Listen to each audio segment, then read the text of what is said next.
Good morning, this is Shelby Law with the Great Basin Fire Potential Briefing for Friday, July 23rd, 2021. The main fire potential impacts for the next couple of days include some smoke over the area, especially Idaho, western Wyoming, and northern and western Nevada. That'll be with us through the weekend. We also have some gusty winds over eastern Idaho today, and then the gusty winds will kind of move a little bit further southward, mainly into the west deserts of Utah for Saturday and into Sunday. And then we also have some scattered showers with us for the weekend as well. The heaviest precipitation will be over southern Utah, over the higher elevations there, but we may see some isolated mixed wet dry thunderstorms a little bit further north in Utah today. Those will be decreasing through the weekend. So for our smoke this afternoon, quite a bit of smoke in place over Idaho, northern Nevada, and even into northern Utah and Wyoming. And that really stays in place into tomorrow, moving a little bit further southward tomorrow as well. Past 24 hours precipitation and lightning is shown here. A pretty good day for thunderstorm activity yesterday across much of Utah, eastern Nevada, and even southeast Idaho. Many of these thunderstorms that we had were accompanied by some precipitation and heavy in some areas, over an inch, with some of those storms in southern Utah.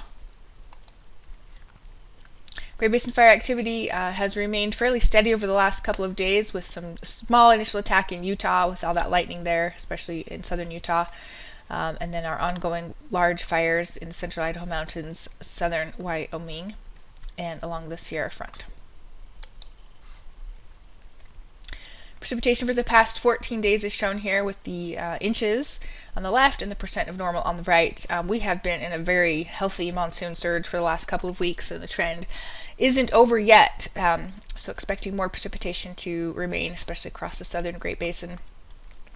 But some pretty heavy totals here. This little red dot there in southwest Utah is over 3 inches of rain in the past 14 days. So a really good amount, desperately needed across the state here. So good to see that trend. ERCs, we're still missing a few stations with the satellite outage here on this map, but it kind of shows the trend with lower values across the south and some higher values continuing across the north. A closer look, again, all these values may not be super representative or accurate right now because of the outage, but ERCs had been quite high across the central Idaho mountains, setting records, and those have come down just a bit with some of the increase in humidities and some scattered precipitation up there. Along the Sierra front, those values have also been very high for the time of year, but coming just below the historical maximums. The satellite imagery for this morning shows the center of the high pressure located over the southwest.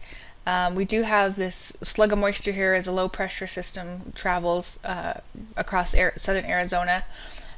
So plenty of moisture still in place over particularly Utah and southern Nevada. The bulk of the precipitation, or the actual precipitation today, will be across southern Utah, with some heavy showers and thunderstorms possible again today. So for this afternoon, we can see that center of the high pressure scooting a little bit further westward, bringing moisture, allowing that moisture to stay in place across the south, with some drier air moving into the northern half of the Great Basin. No high risk today for these thunderstorms. RHs are up across many areas where we'll see those thunderstorm activity. So the precipitation for this afternoon, again, is expected over mainly the higher elevations of Utah and across southern Utah, and then along eastern Nevada. Idaho should get a break today with some drier air moving in there, and western Nevada will also be on the drier side today. Gustier winds along the Snake River Plain as well, although they'll be below any red flag warning criteria. On Saturday, the moisture is a bit suppressed back down to the southwest as some drier air flows into the northern half of the Great Basin. So we should see a decreasing chance for thunderstorms across northern Utah and northern Nevada, with precipitation still possible, of course, over the southern Great Basin. Taking a closer look at minimum relative humidities on Saturday, fairly dry air mass moves in across Idaho, northern Nevada, and even portions of northwest Utah, with higher relative humidities continuing over southern and southeast Utah. Wind speeds pick up along western Utah here, and these are northerly winds. They are going to be dry and gusty there. More of the same expected for Sunday with drier air across the north. We could see those thunderstorms moving a little bit further northward over the higher elevations in northern Utah, and possibly bringing some isolated thunderstorms in along the Sierra front as this moisture kind of remains in place over the southwest, southern California, and it will begin to make its way northward, possibly starting late on Sunday. So still very dry across the north with those low minimum relative humidities in the single digits over northern Nevada and even northwest Utah, and still expecting thunderstorms across the southern Utah mountains and southern Nevada. Winds on Sunday will also be breezy out of the north across western Utah. 3-day precipitation totals are shown here.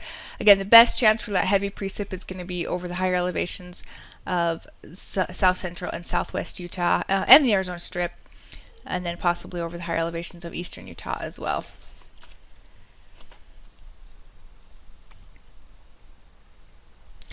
By Monday, the center of the high pressure moves further northward, and we'll see a surge of moisture moving northward through the Great Basin. So our thunderstorm activity is going to increase, especially in areas where it had been dry for a few days, especially over northern Nevada and northern Utah. We do have some high risk over far western Utah for that increase in thunderstorm activity. Some of these storms will definitely be accompanied by some precipitation, but right on that fringe of the northerly flow is where we'd be more concerned about the potential for new large fires. On Tuesday, the moisture continues to move northward, and we'll see increasing chances for thunderstorm activity across the north, especially the northern Utah and even up into Idaho and western Wyoming. And those thunderstorm chances will continue into Wednesday and even to Thursday. So dry for the first half of the period, and then moisture moving in all the way up through the Great Basin, beginning kind of in that late Monday through midweek next week. So 7-day total for precip, we can see that the moisture moves much further northward into the Great Basin in the second half of the period. So starting Monday, we'll see the precipitation chances increase over western and northern Nevada, northern Utah, and then up into Idaho and western Wyoming as well. The extended forecast going into the first week of August puts the bullseye temperature over the Pacific Northwest and Idaho, and then also continues to show an increased chance for above normal precipitation over the Great Basin with the bullseye over northern Utah. This concludes today's fire potential briefing. Please check back tomorrow for the latest updates.